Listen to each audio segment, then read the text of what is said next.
네, 우리가 지금 저번 주부터이긴 합니다만 이제 오늘부터 본격적으로 뒤에 있는 우리 올해의 비전에 맞게 이제 사무엘상을 좀 보도록 하겠는데요. 우리 교회의 올해 비전이 뭐죠? 자, 함께 읽어보겠습니다. 자, 시작. 삶으로 지어져 가는 교회. 네, 우리는 이 땅에 세워진 교회인데 사람들이 생각하기에 교회는 무엇인가 라고 생각하면 다들 건물 아니면 그 교회의 어떤 역사 아니면 그 교회가 하고 있는 뭐 어떤 거 이렇게 외형적인 거에 자꾸 눈이 가요. 물론 외형적인 거에 눈이 가는 것이 잘못된 건 아닌데 그게 교회의 본질은 절대 아니라는 것입니다. 우리 교회가 점점 뭐 사람이 많아지고 나중에 미어터져 가지고 몇 부회를 만들고 그래도 미어터져 가지고 나중에 사람들이 부러울 만한 엄청나게 큰 화려한 그런 건물을 짓는다 할지라도 그게 교회의 본질은 절대 아니에요.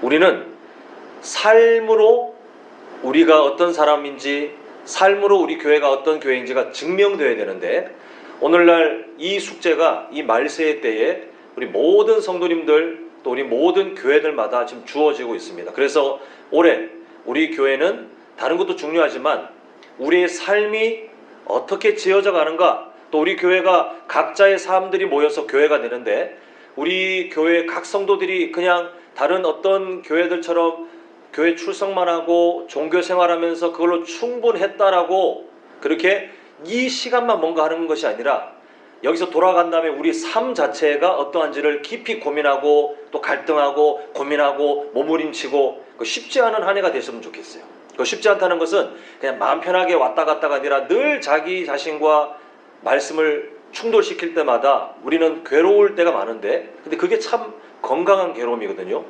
이런 삶으로 지어져가는 우리 교회가 되었으면 하는 마음을 오늘 이 사무엘상을 통해서 좀 함께 나눠보고자 하는데요. 물론 다른 성경도 마찬가지이긴 합니다만 사무엘상은 우리를 향한 특히 이 시대를 살아가는 우리에게 하나님이 어떤 마음을 갖고 계신지 정말 풍성한 그 하나님의 마음이 담겨져 있습니다. 특히 하나님께서 어떻게 이 세상을 어떤 기준으로 통치하시는지 그 법칙이 매우 강하게 강조되고 있는데 우리가 그 진리를 우리 삶에 계속해서 살펴봄을 통해서 삶으로 지어져가는 우리 교회 또 삶으로 지어져가는 우리 모든 성도님들이 되시길 간절히 소망합니다.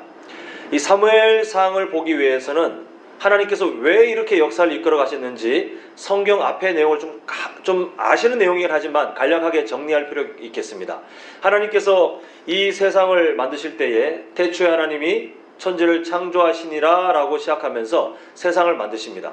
그러니까 저도 예전에 청소년 때 심지어 청년 때까지도 착각했던 것 같아요. 그냥 어떤 의미도 없이 하나님이 세상을 만드셨다. 이게 과학적이냐 아니냐 그렇게 그냥 고민하다가 대충 타협하고 맞겠지 이렇게 하면서 그냥 이 내용을 휙 지나가 버렸는데 창세기 1장에 하나님이 세상을 만드시는 그 방식들과 순서를 보면 하나님의 의지가 엄청나게 강하게 드러나 있어요. 그러니까 하나님이 세상을 그냥 만드시다가 이것도 만들고 저것도 만들어보고 이것도 한번 시도해보고 저것도 시도해보다가 나중에 인간 창조 이게 아니라 아예 하나님은 그 건축할 때도 설계 도면이 먼저 나오고 그 다음에 시공을 할 수 있잖아요. 계획서 없이 건축을 못합니다.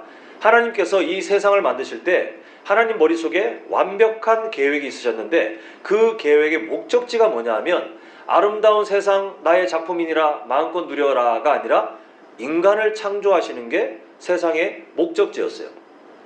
그 어떤 무신론자들은 이걸 가지고 빈정거립니다. 만약 정말 성경에 적힌 그대로 신이 그렇게 인간 중심으로 세상을 만들었다면 이 우주 공간이 너무 낭비되는 정말 말도 안 되는 신이다 이렇게 빈정거려요. 사실 생각해보면 인간은 우주라는 그 크기를 우리가 가늠도 안 되지만 우주라는 걸 생각하면 진짜 먼지 같은 너무나도 작고 미약한 존재 아닙니까?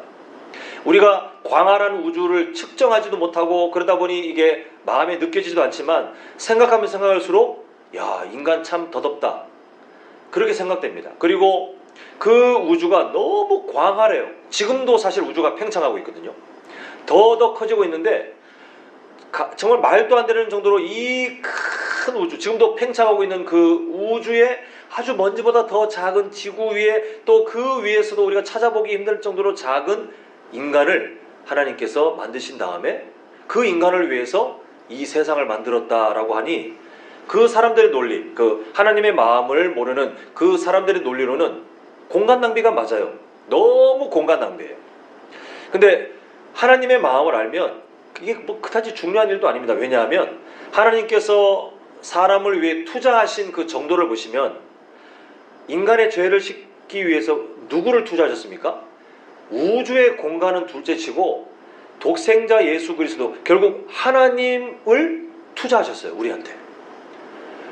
그 하나님을 우리를 살리기 위해서 우리가 소위 문답에서 본 바와 같이 낮아짐으로 비참하게 만드셨고, 또 훗날 그 십자가 사랑이 완성된 다음에 다시 이제 높아지심으로 우리에게 그 영광을 함께 누리도록 동참시키시는 그 은혜를 보면, 우주의 공간이 낭비되든 말든 하나님께는 뭐라고 생각하시는 것과 같냐면, 나한테 별거 아닌데, 내가 사랑하는 저 사람을 위해서 내가 이렇게 광활한 우주를 그냥 텅텅 빈 것처럼 만든다 할지라도 나한테는 낭비가 아닌데, 그게 하나님의 마음이세요.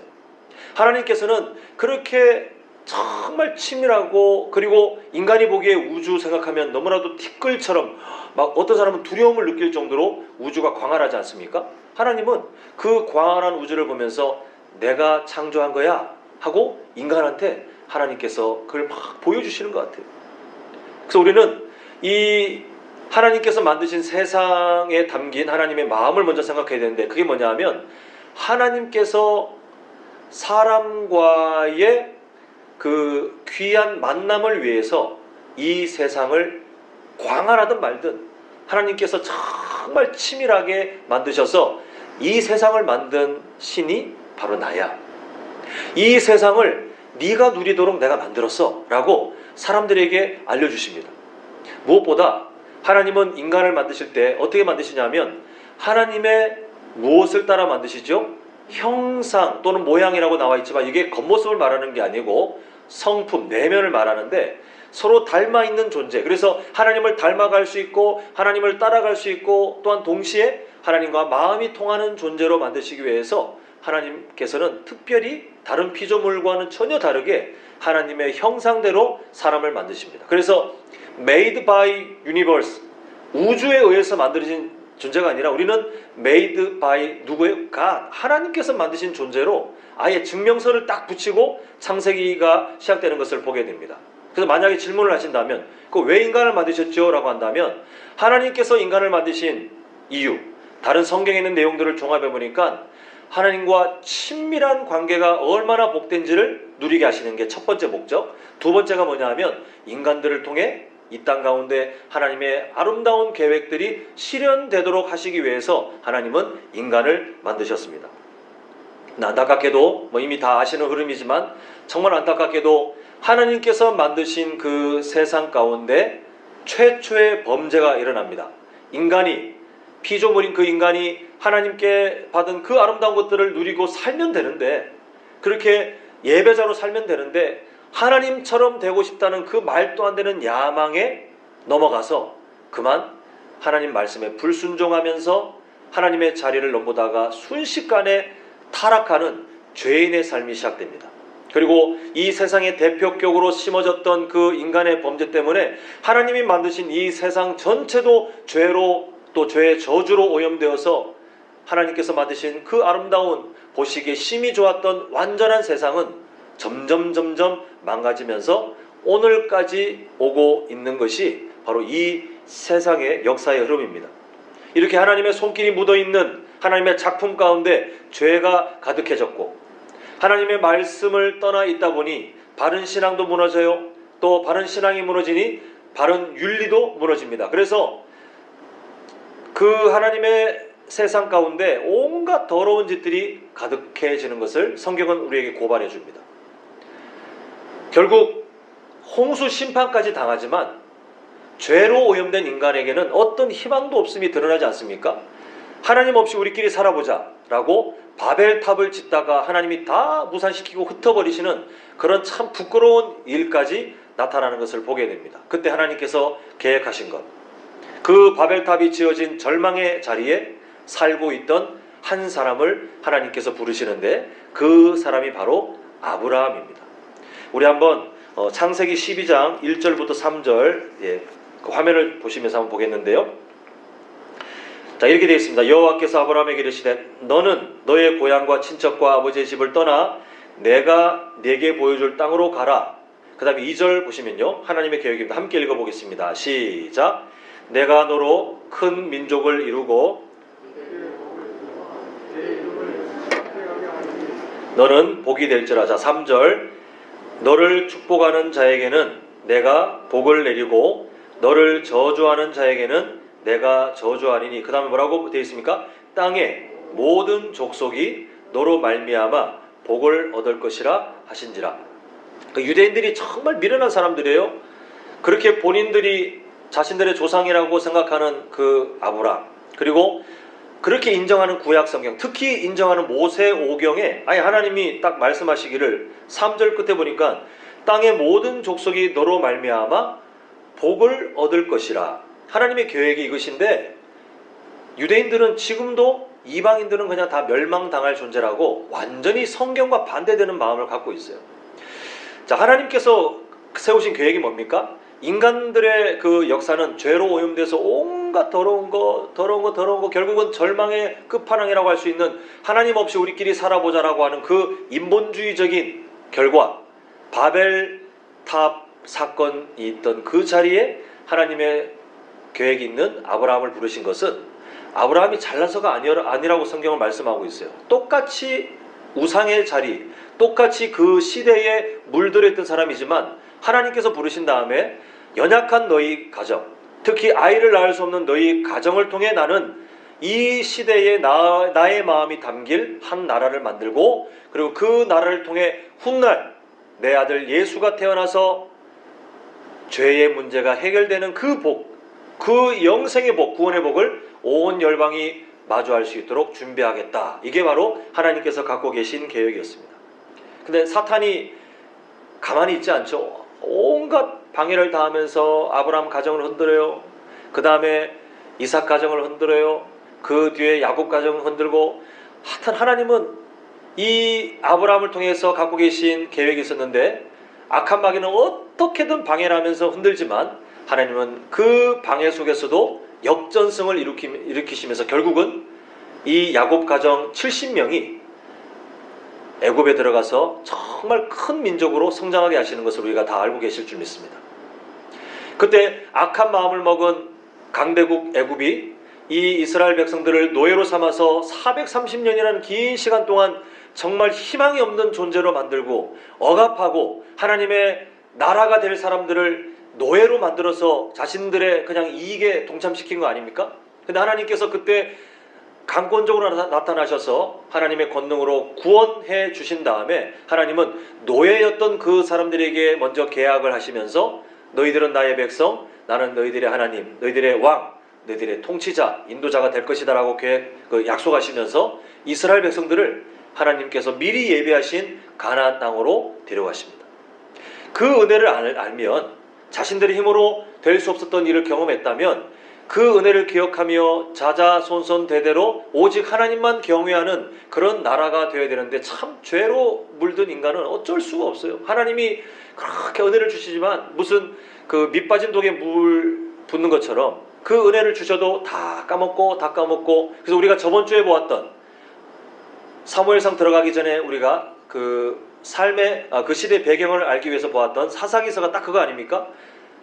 하나님께로 향해야 될 시선이 이제는 흥미를 잃고 우상에게로 향하더니 순식간에 하나님을 인정하지 않는 악한 민족으로 전락하는 것이 사사기서의 내용이었습니다. 그래서 저번에 그런 표현을 했죠. 이 이스라엘 백성들의 삶의 사이클을 보니까 개가 토한 것을 핥아먹고 또 다시 토한 다음에 핥아먹고 하는 그 더러운 광경을 보는 것처럼 죄짓고 하나님의 강대국을 통해서 민족을 통해서 사랑의 매를 대시면 살려달라고 울부짖고 구원자인 사사를 보내서 구원해 주시면 또 얼마 있다 또 죄짓고, 이게 계속해서 반복되다가 저번 주에 보았던 사사기 19장과 20장에 들어가서 어떤 일이 일어납니까? 정말 말도 안 되는 레위인이 자신의 삶을 드러내며 보여줬던 그 시대 타락상, 성적 타락, 그리고 인권도 없어요. 그리고 엽기적인 시체 훼손 사건도 있고, 심지어 그게 빌미가 돼가지고 헛된 분노에 사로잡힌 사람들이 동족 상잔의 비극을 만들어내는 것을 우리가 보았습니다. 이때 사사기 그 시대의 결론, 자, 우리 화면을 보시면 사사기 21장 25절 있습니다. 자, 그때에 이스라엘의 왕이 없으므로 사람이 뭐라고 되어 있습니까? 각기 자기의 소견에 옳은 대로 행하였더라. 인간의 자유의지를 하나님이 보장해 주셨다는 말이 아니라 이스라엘의 왕이신 하나님이 아예 없는 것처럼 취급당하다 보니 성경은 반어법이에요. 이스라엘의 왕이 없으므로. 진짜 왕이 없긴 했어요. 다른 나라처럼 왕이 있었던 게 아니라 하나님이 왕이 되셨는데, 이스라엘 모두가 마음 가운데 하나님을 왕으로 생각하지 않는 그 시대의 정말 어두운 그 분위기가 사사기서에 그렇게 마지막 결론처럼 딱 마무리 짓고 끝나는 것을 보게 됩니다. 거기서 끝나면 악한 마귀가 박수를 칠 일이잖아요, 그죠? 하나님께서는 마치 바벨탑이 세워졌던 절망의 자리에서 아브라함을 부르신 것처럼 하나님께서는 이 사사기의 그 절망적인 사건이 있는 그 자리에 하나님의 계획을 다시 시작하시는데, 그게 바로 사무엘상의 내용입니다. 자, 우리가 이렇게 보았습니다. 한번 2절을 보시면, 사무엘상 1장 2절, 우리가 오늘 읽은 본문인데요. 그에게 두 아내가 있었으니 한 사람의 이름은 한나요, 한 사람의 이름은 브닌나라. 브닌나에게는 자식이 있고 한나에게는 자식이 없었더라. 자, 지금 이제 오늘 계속도 마찬가지입니다만, 특히 오늘 1장 1절부터 8절을 보실 때 우리 성도님들이 계속 이게 까먹었다가 다시 생각하고 까먹었다가 다시 생각하시고 해야 될 게 뭐냐면, 지금 이 사무엘상 1장이 기록된 배경이 어떤 배경이에요? 그냥 우리가 느끼는 일상이 아니고 사사기의 그 절망적인 상황이 지금 그대로 유지되고 있어요. 모두가 하나님을 무시하고 레위인조차도 그렇게 더러운 일을 전혀 부끄럽지 않게 생각하고 동족 상잔의 비극이 일어났던 그 암울한 시대, 그 시대가 있던 그때에 갑자기 하나님은 한 여인의 이야기를 우리에게 드러내시는 것을 보게 됩니다. 자, 2절을 우리가 금방 읽었는데 이게 그 유대인의 어떤 문학 방식인데요. 지금 잘 보시면 한나와 브닌나가 나오는데 순서가 중요합니다. 순서. 잘 보시면 처음에는 한나가 먼저 부각되고 그 다음에 브닌나가 나옵니다. 근데 그 뒤에 이 순서가 뒤바뀌기 시작하죠. 그죠? 뒤바뀌는 이유가 있어요. 그 이유가 뭐라고 되어 있습니까? 자식이 있던 브닌나는 다시 앞에 나오고 자식이 없는 한나는 앞에 있다가 뒤로 물려나오는 것을 보게 됩니다.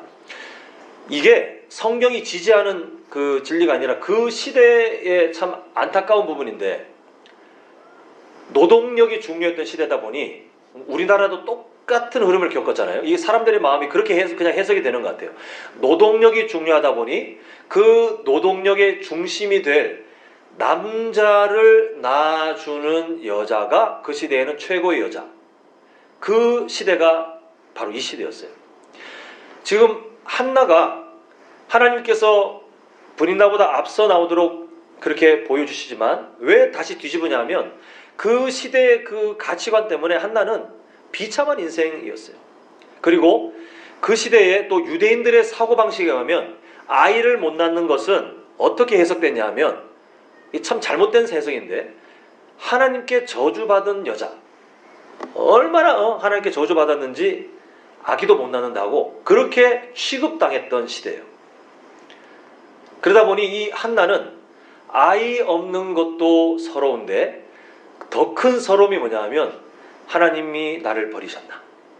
내가 대체 무슨 죄를 지었길래 나는 하나님께 저주를 받은 존재인가? 이게 한나에게 가장 고통스러웠던 그런 사람입니다. 이 남편 엘가나는 그럼에도 이 한나를 참 사랑했던 것 같아요. 5절 보면 그 상처 있는, 눈물 있는 이 한나의 삶 가운데 한나에게는 그 선물을 갑절을 줍니다. 이는 그를 사랑함이라 라고 하지만, 그러나 성경은 뒤에 뭐라고 되어 있어요? 그러나 여호와께서 그에게 뭘 못하게 하셔요? 임신하지 못하게 일부러 막고 계시다. 그 남편이 다른 그 분인나라는 아내보다 더 갑절의 사랑을 주면서 마음을 풀려고 어떻게든 위로하려고 하지만 성경은 뭐라고 말하냐 하면 하나님께서 하나님의 어떤 계획 때문에 이 한나의 태를 막으셨기 때문에 그걸로 해결될 수 없는 절망, 그것으로는 해결될 수 없는 슬픔이 있었다. 지금 이렇게 우리에게 알려주고 있습니다. 자, 6절을 보면 또 이 표현이 등장하면서 어떻게 이어지냐면 여호와께서 그에게 임신하지 못하게 하심으로 그 다음에 어떤 상처를 받습니까? 그의 적수인 브린나가 그를 심히 격분하게 하여 괴롭게 하더라. 무엇으로 했는지 모르겠지만 할 수 있는 모든 방법을 통해서 이건 참 질투심인 것 같긴 해요. 엘가나가 그 마음은 이해되지만 브린나 입장에서는 남편의 사랑이 이 한나 쪽에 더 가니까 아마 질투가 더 많이 있었던 것 같아요. 그때 당시에는 아이를 놓으면 우리나라도 과거에 그런 안타까운 역사가 있습니다만 아이를 놓으면 그 사람에게 더 관심이 갔잖아요. 근데 이 시대도 그러의 정상인데 브린나에게는 그 사랑이 돌아오지 않으니까 지금 그 아이가 없다는 사실 하나로 한나를 막 괴롭혔는데 여기 격분하게 하다라고 하는 그 말이 그 히브리 어떤 단어에서 나오냐 하면 천둥이 치는 것처럼 막 세상이 흔들리는 게 있잖아요. 천둥이 근처에서 치면 막 진짜 막 이게 건물이 흔들리는 것처럼 이게 충격이 있잖아요. 그것처럼 한 사람의 인생을 막 천둥이 치는 것처럼 브린나가 갖은 말과 여러 상황으로 막 비난하고 비웃고 했던 것으로 추정이 돼요. 한나에게는 눈물이 가득했습니다. 그 성경은 지금 거듭해서 뭘 말해주냐 하면 그 시대 가운데 이 한나라는 여인이 아이가 없어서 상처를 받는데 그 상처가 누구의 의도로 시작된 거냐면 공교롭게도 하나님의 계획 때문에 이 여인이 막 상처받고 있는 것을 보게 돼요.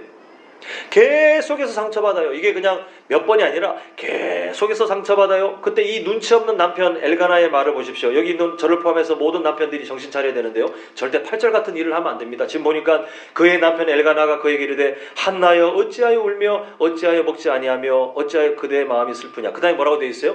내가 그대에게 10 아들보다 낫지 아니하냐. 말도 안 되는 소리 하고 있어요.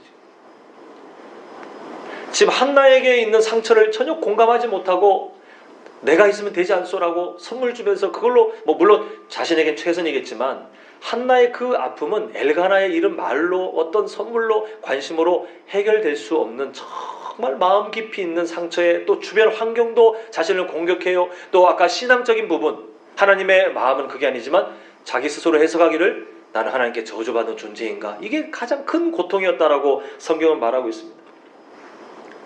이게 참 이상한 일이에요. 하나님께서 지금 그 일련의 사건들 쭉 이어가시는 것을 우리가 보면 사무엘상은 크게 말하면 다윗 왕조가 어떻게 이 세상에 짜잔 하고 등장하는지를 보여주는 그 성경인데 대다수의 그 다른 나라들의 어떤 역사를 보면 그게 뭐 실제인지 아니면 조작인지 몰라도 대체로 그 어떤 왕조가 시작될 때 역사가들은 좀 많이 요즘 말로 양념을 칩니다. 왜냐하면 후세 사람들이 야 진짜 우리나라의 왕은 좀 특별했구만. 야 뭔가 좀 자랑할 만하구만. 이걸 갖고 있어야 그 왕권이 유지되기 때문에 그래서 막 아래서 태어나고 뭐 말도 안 되는 일이 우리나라 선화에도 있는 것이 그게 사실 아님에도 불구하고 왜 넣냐면 그렇게 해야 야 우리 왕 달라. 우리 임금 달라. 이게 생기거든요. 그 다윗 왕조는 이스라엘 역사 가운데 정말 의미 있는 왕조 아닙니까? 그런데 지금 보면 뜬금없이 그 시대 가운데 약자와 같았던 한 여인, 그 시대 가운데 특히 약자 중에서도 정말 약자처럼 취급받았던 아이를 낳지 못하던 한 여인 한나에게 하나님의 시선이 쭉 고정되어 있어요. 누군가 문제 제기하기를 이게 무슨 다윗 왕조하고 어울리는 이야기입니까? 다른 사람을 했어야지. 이 사람의 이야기가 왜 다윗 왕조와 연결됩니까? 라고 문제 제기를 한들 하나님께서는 뭐라고 마치 답하시는 거 같냐면 다윗 왕조를 준비하기에 충분한 사람이야. 나의 시선이 머물기에 충분한 사람이야 라고 하나님은 한나의 삶을 일부러 부각시키는 것을 보게 됩니다. 사랑하는 성도 여러분, 저는 우리 성도님들의 삶이 세상적으로도 잘 되셨으면 좋겠어요. 우리 성도님들께서 자녀들 또 손주들을 향한 마음도 동일하죠, 그죠? 세상적으로 이왕이면 잘 되었으면 좋겠다 하는 마음들을 갖고 계실 줄 믿습니다. 이거는 뭐 자녀를 사랑하는 또 손주들을 사랑하는 우리 부모님 세대 또 할아버지 할머니 세대 당연한 그 사랑의 마음이라 이 마음은 너무 귀합니다. 근데 이 사실을 꼭 기억하셨으면 좋겠어요. 세상에 아무리 주목받는 인생, 세상에서 아무리 성공한 인생이 된다 할지라도 하나님의 시선이 머물지 않는 인생은 망하는 인생이에요. 근데 반대로 세상적으로 보기에 주목받지 못할, 아니 주목이 뭡니까? 마치 한나처럼 사람들이 보기에 수근수근거리고 그렇게 할 만큼 연약한 어떤 환경을 갖고 태어난 사람, 예를 들어서 출생 자체가 이렇게 뭔가 말하기에 좀 애매한 그런 출생의 어떤 비화가 있다든, 아니면 태어났을 때에 그 가정이 너무 가난하여 이 가난에 정말 고통받던 그런 인생을 살아온 사람이거나, 아니면 살아가기를 자신의 삶을 돌아보니 어떤 매력, 세상적인 매력, 뭐 외모든 아니면 어떤 재능이든 사람들이 우아할 만한 어떤 재능도 없이 매력 없이 그렇게 살아온 사람이거나, 그리고 우리나라는 특히 그런 시대니까, 그런 나라니까요, 공부를 뭐 특별하게 잘한 것 같이 머리가 좋은 것도 아니고 그 어떤 세상에 자랑할 만한 그런 지혜나 어떤 기술이 없는 사람이라 할지라도 우리 성도님들 꼭 마음에 새기셔야 돼요. 그 인생이 하나님의 시선이 머무는 인생이 되면 우리 성도님들의 삶은 정말 복되게 사용되는 거예요. 우리 자녀들, 우리 손주들의 삶은 다른 게 중요한 게 아니라 하나님의 시선이 머무는 인생이 되어야 그 아이들의, 그 자녀들의 인생 가운데 하나님의 기적들이 나타나기 시작한다는 사실입니다. 사사기의 그 타락한 시대 정신이 누구를 통해서 변화됩니까? 하나님의 시선이 머물러 있는 한나, 또한 그 한나에게서 예비된 사무엘을 통해서 그 사사기의 어두운 시대가 종결돼요. 하나님이 기뻐하시는 다윗 왕조가 누구에게서 시작됩니까? 하나님의 시선이 머물러 있는, 정말 가련해 보이지만 그러나 하나님의 시선이 머물러 있는 한나라는 그 여인, 또한 그 여인에게서 준비되는 사무엘이라는 한 사람을 통해서 훗날 하나님이 기뻐하시는 다윗 왕조가 준비되는 것을 보게 됩니다. 우리의 삶도 동일해요. 우리 성도님들의 자녀들의 삶도 동일하고 우리 성도님들의 손주들의 삶도 동일해요. 이 하나님의 통치 법칙을 반드시 기억하셔야 돼요. 하나님의 시선이 머무는 인생이냐 아니냐가 그 삶을 판가름짓습니다. 우리 성도님들은 이 삶의 법칙, 하나님께서 통치하시는 이 우주를 다스리시는 하나님의 그 법칙, 하나님의 시선이 머무는 사람이 복된 인생이다. 환경이 어떠하든 하나님의 시선이 머무는 삶이 복된 인생이다라는 사실을 꼭 마음속에 기억하고 우리가 그 삶을 사모하며 사는 것이 우리에게 지혜로운 인생인 줄 믿습니다. 자, 그렇다면 우리의 삶이 어떻게 하는 것이 하나님의 시선이 머무는 인생인가? 우리 한번 3절 한번 보실까요? 우리 오늘 본문 3절 매우 중요한 구절입니다. 우리 한번 3절 같이 읽겠습니다. 시작! 이 사람이 매년 자기 성읍에서 나와서 실로에 올라가서 만군의 여호와께 예배하며 제사를 드렸는데 엘리의 두 아들 홈니와 비느하스가 여호와의 제사장으로 거기에 있었더라. 잘 기억하시는 분은 아마 기억나실 텐데 작년 6월 달에 이 본문을 가지고 말씀을 나눈 적이 있습니다. 우리가 예배에 대한 비전, 예배에 대한 그 비전주의를 우리가 함께 함께 하나님께 드려지면서 이 말씀을 나눈 적이 있는데, 지금 이 말씀을 그때 들으셨기 때문에 기억은 나시겠지만 한 번 더 정리를 하자면, 지금 이 사람이 엘가나 가정이죠. 이 사람이 매년 자기 성읍에서 나와서 실로에 올라가서, 그 다음 구절이 되게 중요합니다. 만군의 여호와께 뭘 했죠? 예배하며 제사를 드렸는데, 자, 아까 제가 부탁드렸습니다. 자꾸 잊으시겠지만 뭘 항상 떠올리라 그랬죠? 오늘 본문은 어떤 시대입니까? 지금 시대가 하나님을 왕으로 인정하지 않고 온갖 더러운 일들이 가득해서 사사기 마지막 장에 그때 왕이 없었더니 각기 지 마음대로 살았다 라고 마침표를 딱 지었던 그 시대예요. 그 시대. 그런데 그 시대의 흐름에 휩쓸리지 않고 하나님께 예배하는 가정에 하나님이 시선이 머물러 있다는 것입니다. 실로까지, 이 사람이 사는 지역에서 실로까지 아무리 열심히 가야 3일이 꼬박 걸리고, 그리고 가족들 전체를, 어린아이들까지 데려가면 더 오래 걸릴 텐데 그 번거로운 일을 전혀 개의치 않고 예배했던 가정. 그리고 하나님은 그 가정 가운데 왜 또 한나에게 주목하시냐? 자, 우리 한번 7절을 보시면 뭐라고 시작됩니까? 매년 한나가 여호와의 집에 뭐 할 때마다요? 올라갈 때마다. 그리고 그 뒤에 이어지는 말 보면 누가 격분시킵니까? 분인나가 격분시켜요. 아까 말했죠. 격분이 뭐라고 했죠? 천둥 치는 것처럼 속을 긁어요. 우리 성도님들 한번 여쭤볼게요. 주일날 문을 딱 열고 나오려고 하는데 가족이 아니면 배우자가 천둥이 치는 것처럼 우리 성도님들의 마음을 속을 긁어가지고 부부싸움 아니면 가정의 불화가 일어날 만한 충분한 어떤 상처가 될 만한 행동을 하신다면 예배가 제대로 되시겠어요? 솔직히 안 오거나 아니면 와도 예배 집중 못하죠. 그죠? 근데 한나는 매 순간 이게 반복됐음에도 불구하고 와서 그 상처가 또 반복되지만 와서 뭘 했냐 하면 우리가 다음 주에 볼 내용이긴 한데 하나님께 기도했어요. 모두가 하나님을 인정하지 않는 그 시대 가운데 하나님께 예배하는 가정 가운데 정말 예배하기 힘든 그런 상황, 자신에게 있는 상처가 너무 커요. 그리고 마음속에 내가 하나님께 버림받은 존재인가 이게 스스로 의심이 되기도 해요. 또 심지어 적수라고 표현되는 그 분인나가 속을 긁는 그런 상처들이 예배 직전에 하나님께 예배하는 그 자리에 매 순간 반복돼요. 그런데 한나는 그럼에도 누구 앞에 가서 우냐 하면 하나님 앞에서 울었던 사람이에요.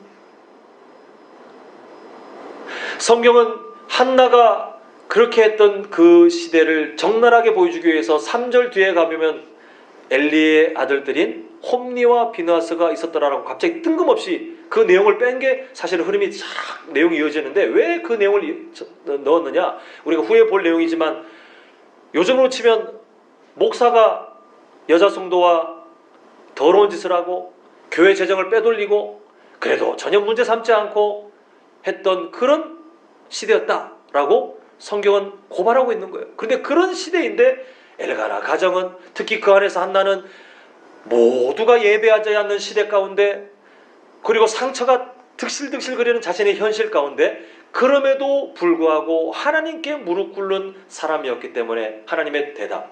그래서 내 시선이 충분히 머물만해. 그래서 이 사사기를 끝낼 그 한 사람을 준비하기에 이 한나라는 여인은 충분한 자격이 있어.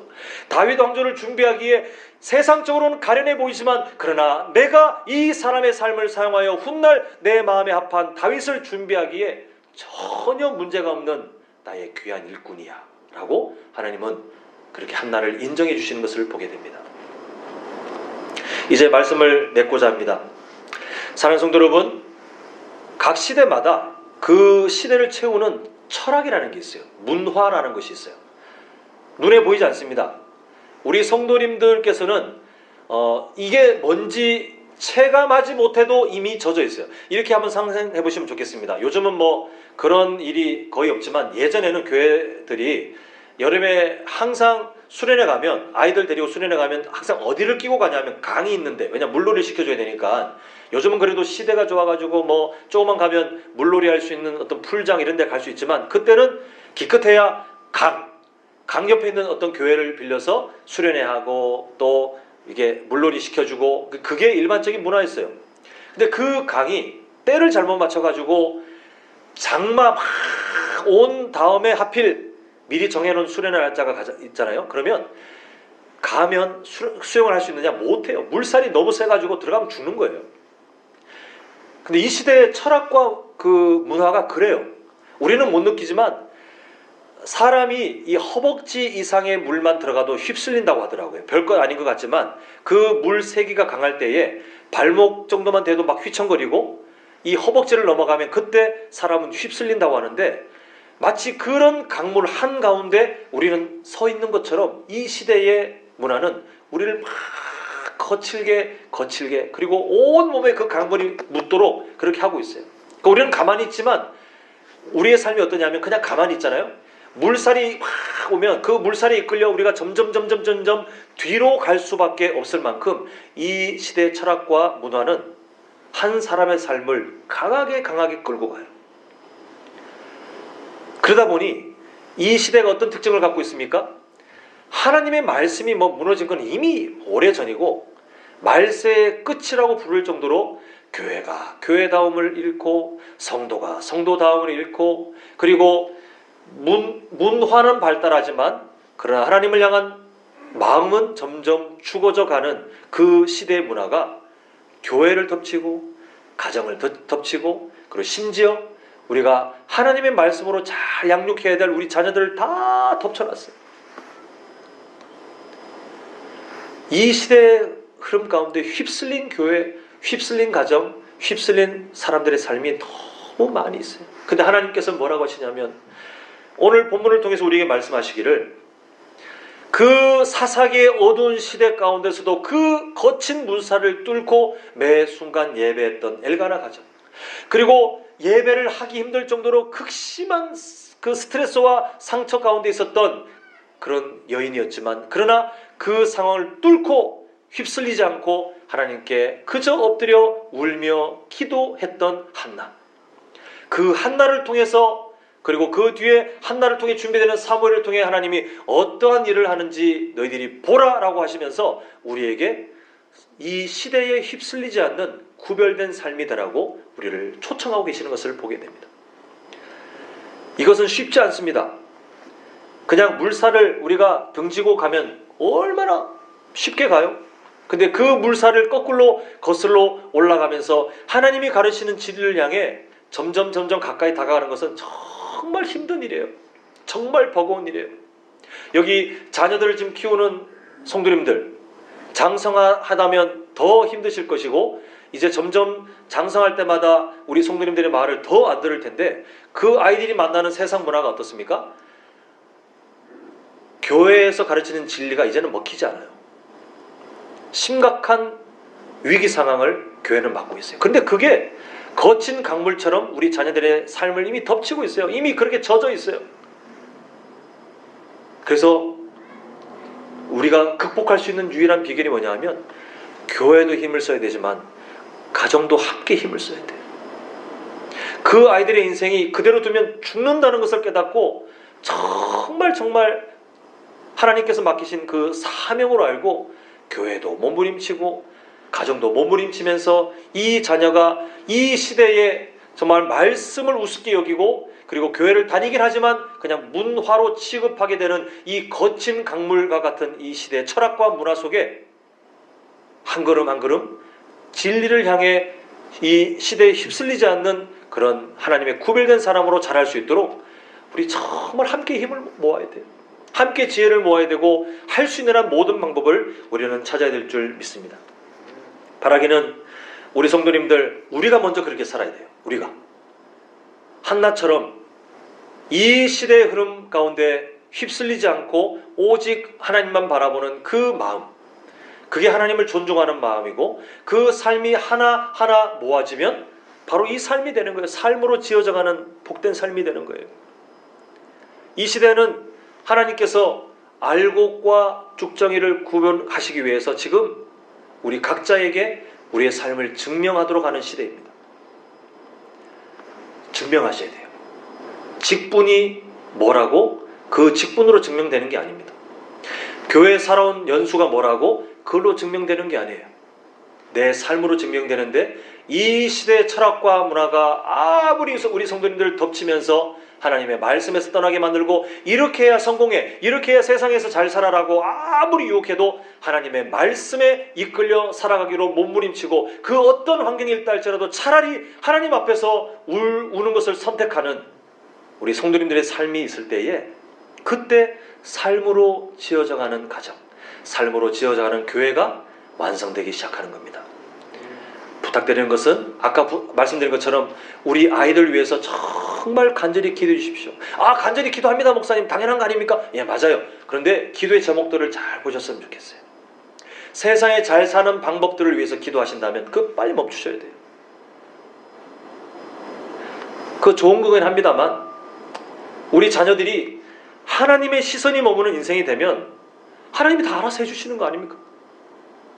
우리 부모님들조차 그 기도 제목 가지고 하나님 우리 아이가 학교에서 공부 잘해서 성적 올라가고 좋은 대학 가고 나중에 좋은 직장 가지고 뭐 승진 잘하고 세상 사람들하고 똑같은 기도 제목 우리 안 했으면 좋겠어요. 뭘 위해서 기도해야 됩니까? 우리는 눈을 뜰 때마다 그 아이들 하나님의 시선이 머무는 인생 되게 해주세요. 이 시대에 휩쓸리지 않고 하나님의 시선이 머무는 인생 되게 해주세요. 그 기도 제목 하기에도 우리는 너무 바빠요. 기도의 우선순위를 잘 보셨으면 좋겠습니다. 그럴 때 하나님께서 우리에게 그 자녀, 우리의 손주들을 맡기신 이유는 기도로 도우라는 건데 우리의 기도가 바로 세워지면 그 아이들의 인생이 사무엘처럼 준비되는 거예요. 이 시대 악한 시대에 방점을 찍고 하나님의 역사를 나타내고 이 시대 가운데 하나님의 영광을 나타내는 귀한 일꾼으로 어떻게 준비되느냐? 우리의 기도부터 하나님께서 역사하실 줄 믿습니다. 바라기는 우리 성도님들, 또 우리 성도님들의 자녀들, 우리 성도님들의 손주들이 오늘 말씀을 통해서 본 바와 같이 삶의 이 시대에 그 거친 잘못된 철학과 문화가 있다 할지라도 그것을 휩쓸리지 않고 하나님의 말씀만, 하나님의 진리만 바라보고 한 걸음 한 걸음 나아가면서 하나님께 영광 올리는 주의 순결한 신부들로 준비될 수 있기를, 또 사용될 수 있기를 간절히 소망합니다.